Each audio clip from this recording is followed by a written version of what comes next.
دادگای عێراق هەموو شتێکی تەواو کرد.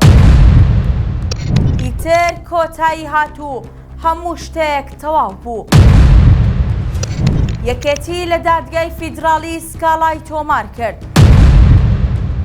هەرەوەش وای کرد بەپێی دەستووری عێراق درێژکردنەوەی تەمەنی پەرلەمانی کوردستان بۆ ساڵێک هەڵوەشایەوە.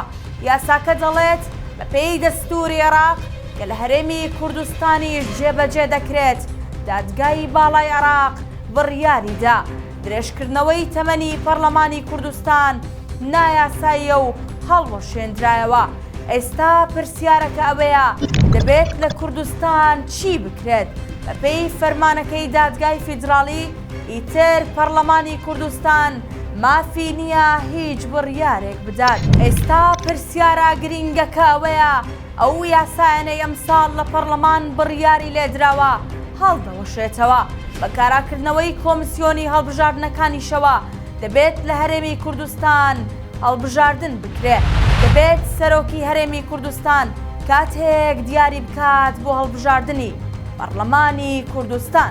دیسان یەکێتی شکستی هێنا لە ئەنجام نەدانی هەڵبژاردن لە کوردستان. ئێستا دەبێت چی بکرێت؟ دەبێت هەرێمی کوردستان هەڵبژاردن بکات. سەرۆکی هەرێمی کوردستان دەبێت دوای 15 ڕۆژ بڕیاری تەواوەتی بدات کە دەبێت تا کۆتایی ئەمساڵ هەڵبژاردن بکرێت. ئەی هەڵبژاردن چۆن دەکرێت؟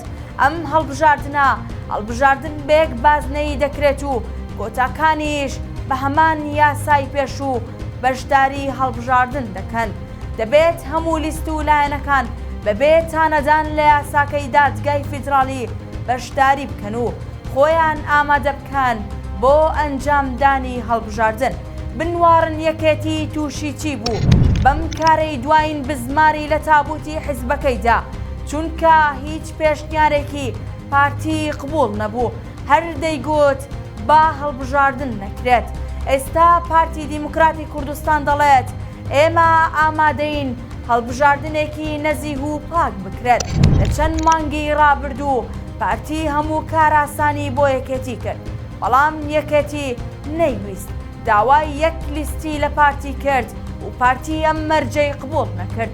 لە بەیاننامەکەی پارتی داهاتووە کە پارتی لە هەموو کاتێک ئامادەی هەڵبژاردنە.